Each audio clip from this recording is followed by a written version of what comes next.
The rain came down like judgment from heaven that night.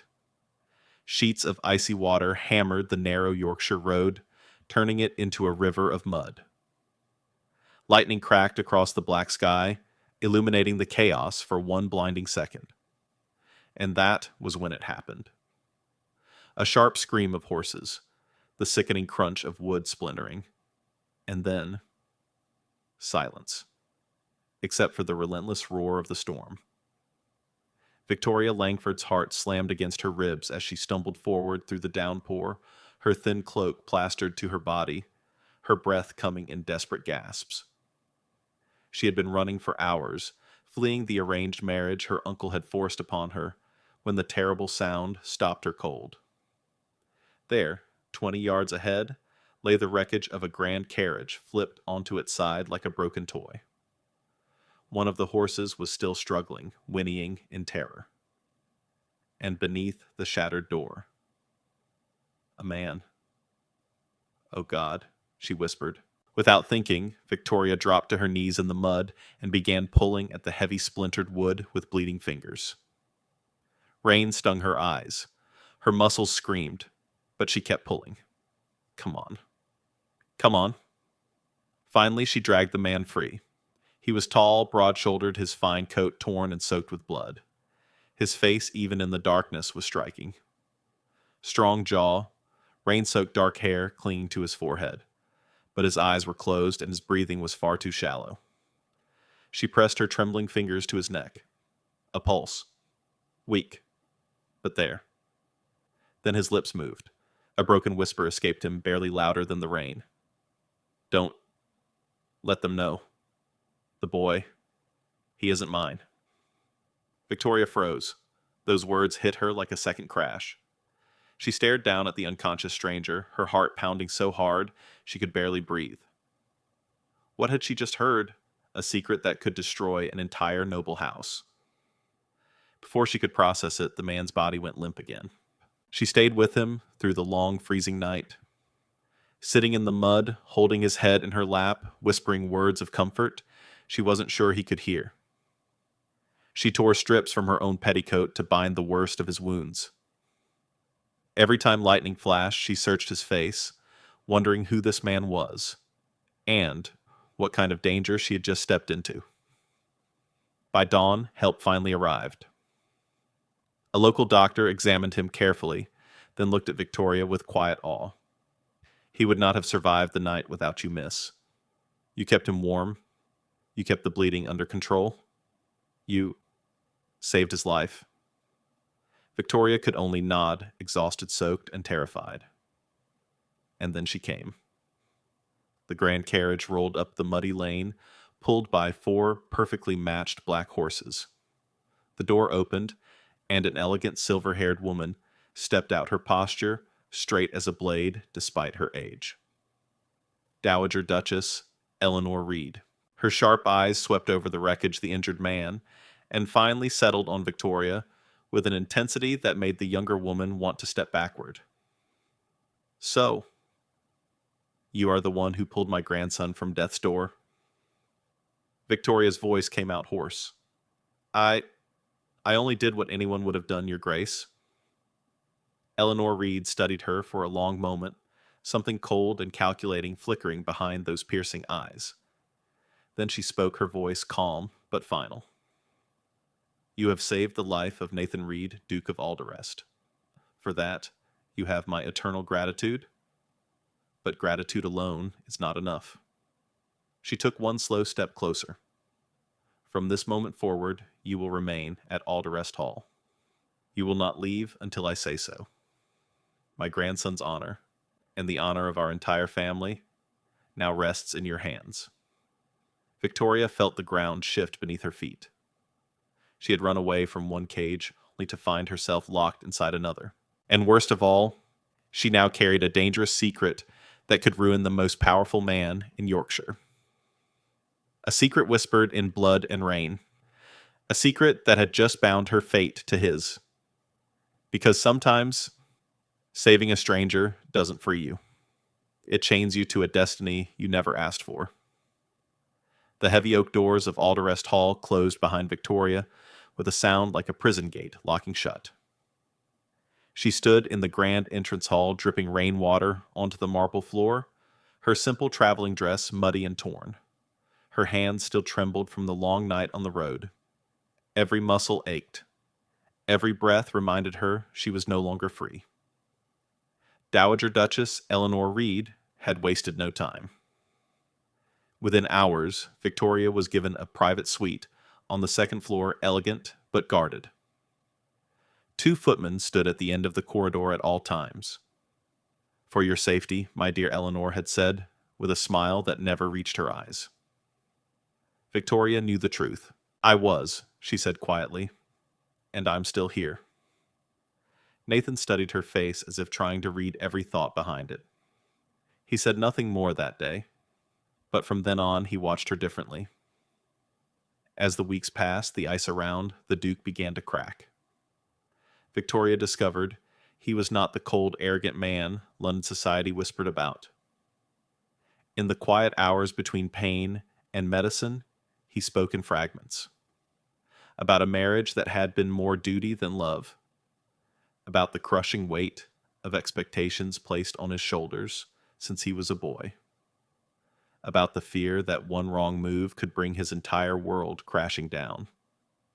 He never mentioned the secret again, but Victoria felt it hanging between them like smoke. She cared for him with a gentleness she hadn't known she possessed. Not out of obligation, but because something in his hidden pain called to her own. She brought him books on philosophy and history when he grew restless. She argued with him gently when he became too cynical. And in those moments, Nathan looked at her as though she were the first real thing he had touched in years. One afternoon, while Nathan slept, a letter arrived for Victoria. The seal was her uncle's Lord Reginald Blackwood. Her hands shook as she read it. "You will return home immediately and fulfill the marriage arrangement. The family debts will not wait. Refuse, and I will ensure the entire ton learns exactly who you are and why you ran. Do not test me, girl." Victoria folded the letter slowly, pressing it against her chest. Fear coiled tight in her stomach. She had escaped one trap only to fall into another. But leaving now meant abandoning Nathan while he was still weak. And worse, it meant walking away from the strange growing pull she felt whenever he looked at her. That same week, Captain Marcus Hale arrived. A tall, battle-hardened man with kind eyes and a limp from old war wounds. He was Nathan's closest friend. He sat by the bedside, laughing at old memories, but when he glanced at Victoria, his expression grew serious. "Be careful," Your Grace Marcus said one evening when Victoria had stepped out. She appeared from nowhere.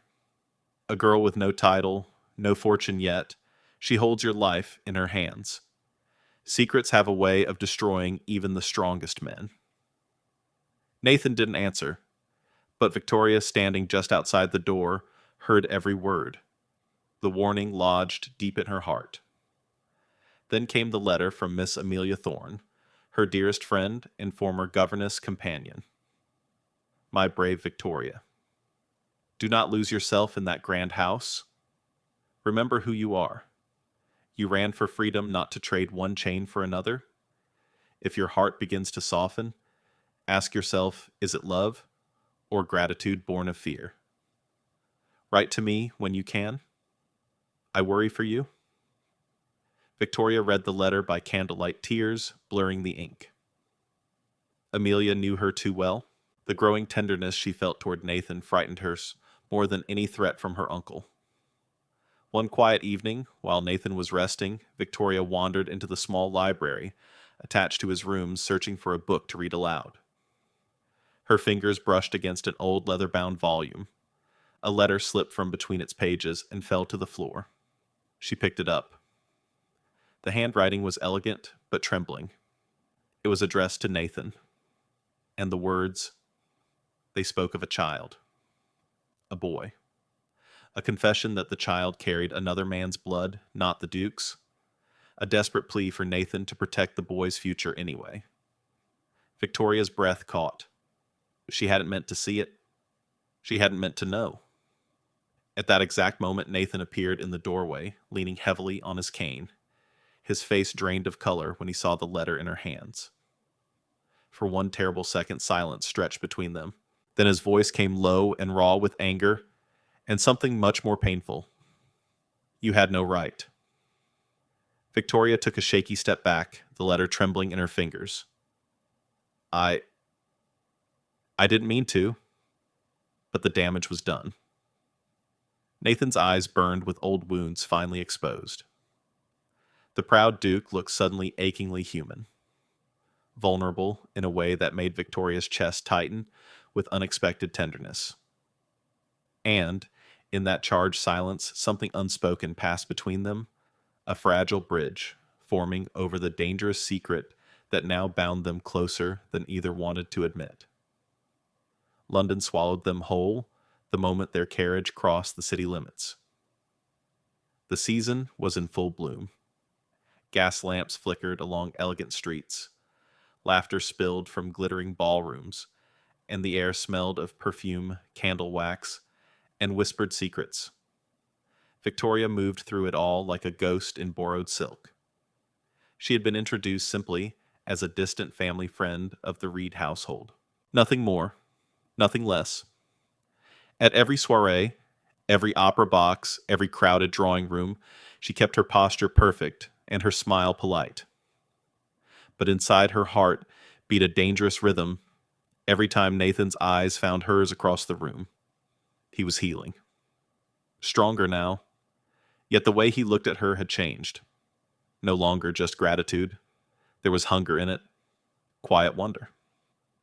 A silent question he never dared speak aloud in public. In the quiet afternoons between social obligations, Victoria proved herself more than once.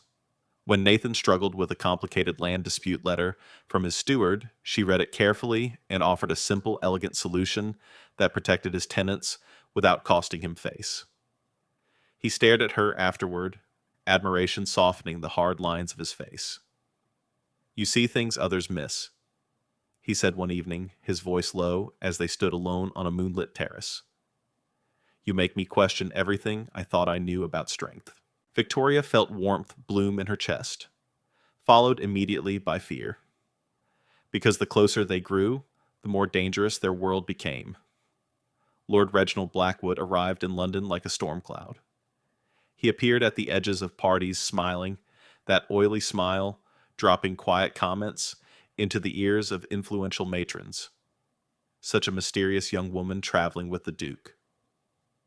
One does wonder what hold she has over him. The rumors spread like ink in water. The Duke's mysterious companion. The woman who appeared from nowhere. Is she manipulating the Reed fortune Captain Marcus Hale noticed at first? He pulled Nathan aside one night at White's Club, his face grave. There's more than idle gossip at play here. Someone is digging into the boy's records. The inheritance, it's being watched. Be careful, my friend. Not everyone who smiles at you wishes you well. Victoria received her own warning in the form of a hurried meeting in a quiet tea room. Miss Amelia Thorne slipped in through a side entrance, her gloved hands clutching Victoria's tightly across the table. You must be cautious, my dearest friend. Your uncle is poisoning minds faster than we can counter it. If the ton turns against you, they won't just ruin your name. They'll destroy his as well. Promise me you won't let your heart blind you to the cost. Victoria nodded, but her throat felt tight. She was drowning in feelings she had no right to name.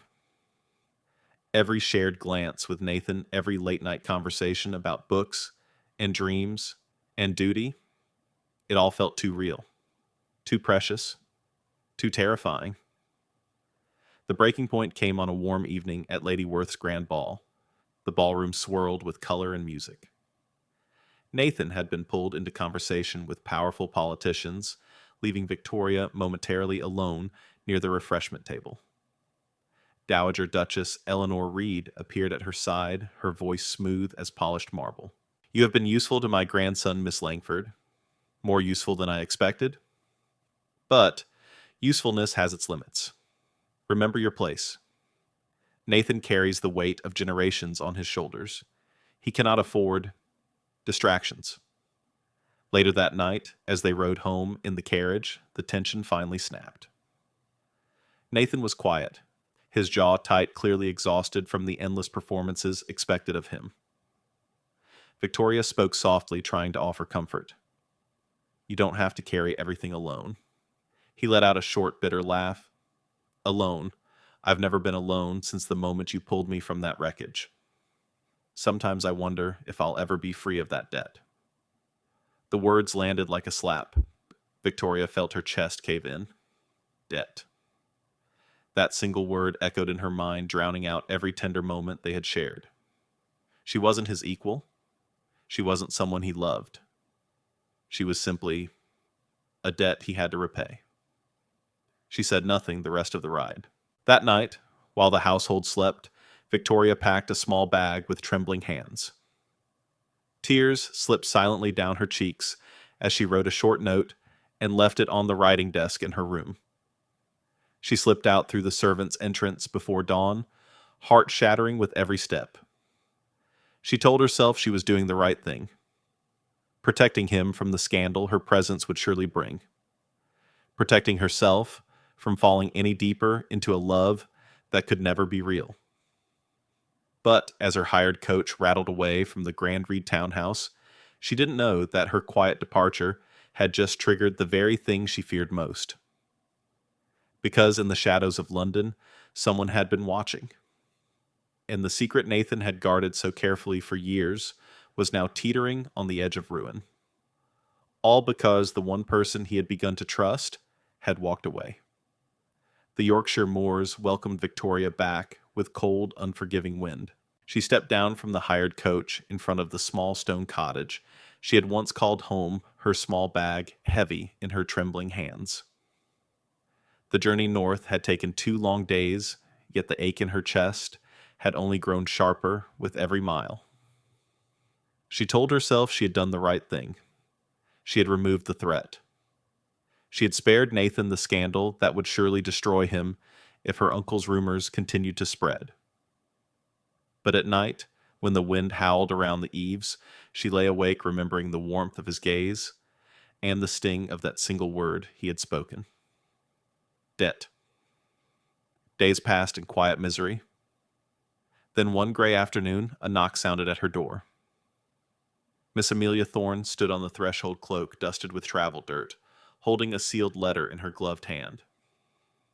He wrote this the morning after you left, Amelia said softly, pressing the paper into Victoria's cold fingers. Read it. Please. Victoria's hand shook as she broke the seal. The handwriting was unmistakably Nathan's, strong, yet uneven, as though written in great emotion. Victoria, I have spent years perfecting the role of the perfect duke, untouchable, in control. But with you, I was simply a man. For the first time in my life, someone saw through the title and the duty and the lies I've carried. You made me feel alive again. I am terrified of losing you.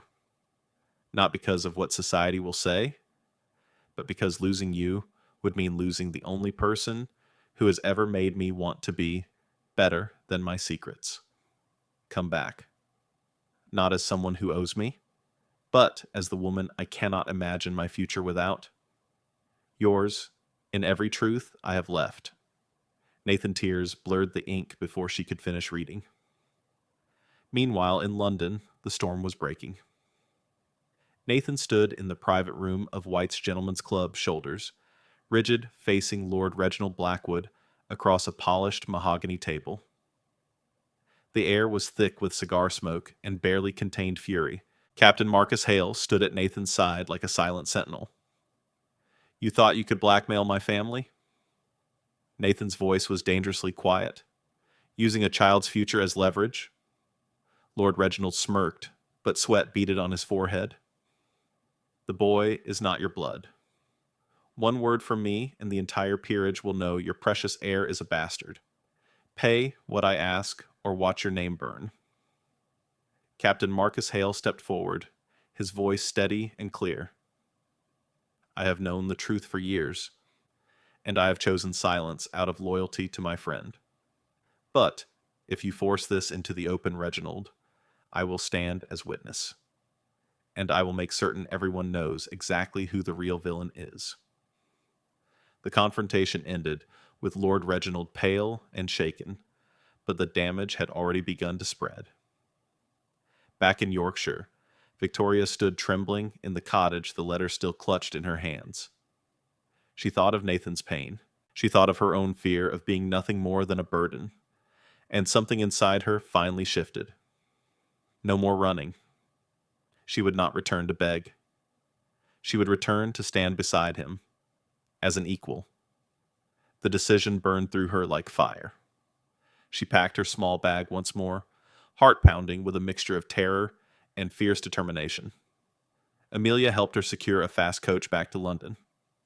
When she arrived, the city was buzzing with ugly whispers. But Victoria walked straight into the Reed townhouse with her head high. Nathan was waiting in the drawing room, his face etched with exhaustion and something far deeper. The moment he saw her standing in the doorway, the mask he had worn for years cracked completely. He crossed the room in 3 long strides.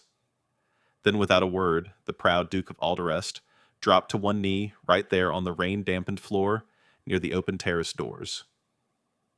London rain fell softly behind him, misting the air. "Victoria," his voice broke, "I have spent my entire life protecting secrets, protecting appearances. But the greatest mistake I almost made was letting you walk away, thinking you were only a debt I owed." He looked up at her eyes, raw with emotion. "I love you. Not out of gratitude, not out of duty. I love the woman who dragged me from wreckage and refused to let me hide behind my title. I love the woman brave enough to challenge me, to comfort me, to see me." Rain continued to fall outside, but inside that room time seemed to stop. Victoria's tears mixed with the mist from the open doors as she reached down and took his hands. From pain and anger, something new was rising. Hope. And the quiet, unbreakable decision to fight for each other, no matter what secrets or scandals still lay ahead.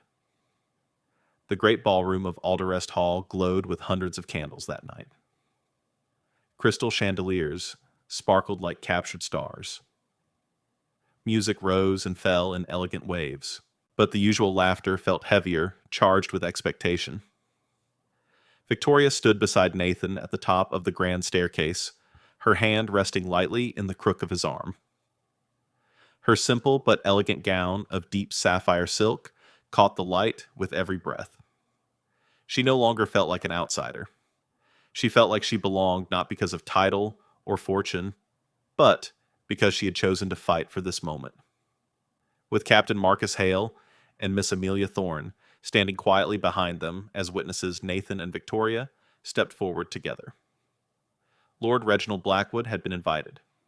He stood near the far wall, his face tight with barely concealed rage. He had come expecting weakness. Instead, he found strength.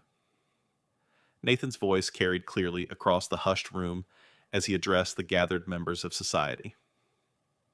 "Tonight, the lies end."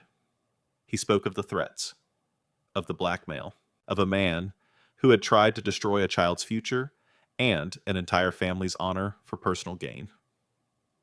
Captain Marcus Hale stepped forward and confirmed every word with calm, unshakable truth. Amelia Thorne added her own quiet testimony about the fear and manipulation Victoria had endured. Then Dowager Duchess Eleanor Reed rose from her seat near the fireplace. For the first time, her voice rang with open pride instead of calculation. "I have spent my life protecting bloodlines and appearances. But I have learned something far more important tonight. The true strength of this family does not lie in perfect inheritance. It lies in courage, in honesty, and in the kind of love that refuses to break, even when the world tries to tear it apart." She turned and looked directly at Victoria. "Welcome to the family, my dear. Not as a guest, not as a debt. but as my equal. The room erupted in murmurs, but the tide had turned. Lord Reginald Blackwood's face drained of color, as he realized his carefully built web of lies was unraveling before his eyes. He slipped away into the night, defeated and disgraced. In the days that followed, Victoria found herself walking beside Nathan, not as someone being protected, but as a true partner. One golden afternoon in the library, Nathan took her hands and led her to a small writing desk. He placed a folded document before her. "This is yours," he said softly. "Completely? Irrevocably?" Victoria opened it and found the deed to a charming little schoolhouse on the edge of the estate. A place where the daughters of farmers and servants could learn to read, write, and dream beyond their station. Tears filled her eyes as she looked up at him. "You remembered." "I never forgot," Nathan whispered. "You deserve to build something of your own. Not because I owe you, but because I love the woman who dreams of lifting others up." Their wedding was quiet and deeply personal. Only a handful of close friends gathered in the small family chapel on the estate. No grand cathedral, no hundreds of guests, just candlelight simple vows and the steady beating of two hearts that had finally found home in each other. Nathan slipped a simple gold band onto her finger and spoke his private promise. "I will never again let pride or fear come between us." Victoria answered with her own, "I will stand beside you, not as someone you saved, but as someone who chooses you every single day." 4 years later. Summer sunlight bathed the rose garden of Alderest Hall in warm golden light. Laughter floated on the breeze. A little girl with dark curls, their daughter sat on Victoria's lap, pointing eagerly at the pages of a storybook. Victoria's voice was gentle as she read aloud, one arm wrapped protectively around the child. Nearby, their young son toddled determinedly across the grass, chasing a butterfly, while Nathan watched with a soft, amused smile. Captain Marcus Hale and his wife Amelia sat close by, sharing quiet conversation and occasional laughter. Nathan caught Victoria's eye across the garden. The look they exchanged needed no words. It carried everything the rain-soaked night that started it, all the pain, the fear, the secrets, and the beautiful choice they had made to fight for each other. Victoria leaned down and kissed the top of her daughter's head, then looked back at her husband with quiet joy. Sometimes the greatest accidents in life turn out to be the most beautiful gifts. Because real love isn't about being perfect. It's about two scarred souls choosing to stand together in the storm and discovering that together they can create something stronger and more beautiful than either could have imagined alone. This story reminds us that the deepest wounds can become the very bridges that lead us to the greatest love, if we are brave enough to cross them hand in hand. Finally, let me send my deep thanks to you. Thank you for listening.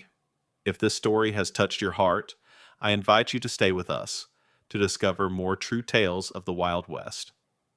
Stories that honor resilience, tenderness, and the spirit that God placed in those who blazed the trail. Subscribe, share. Leave your thoughts in the comments and join us once again to journey across this untamed land. Thank you. Aviso legal/disclaimer. These stories are crafted purely for entertainment and may contain imaginative additions or dramatic interpretations inspired by old frontier eras. We use AI-based resources, voice imagery, and drafting as part of our creative process, but every final detail is carefully reviewed and shaped by human effort to preserve emotional depth and authenticity. We strictly follow YouTube's rules regarding AI-generated content and refrain from deepfakes, altered identities, or misleading representations. All images, sounds, and related materials are lawfully obtained. Please do not reuse, modify, or distribute any portion of this content without written permission. Thank you for valuing creativity, respect, and original work.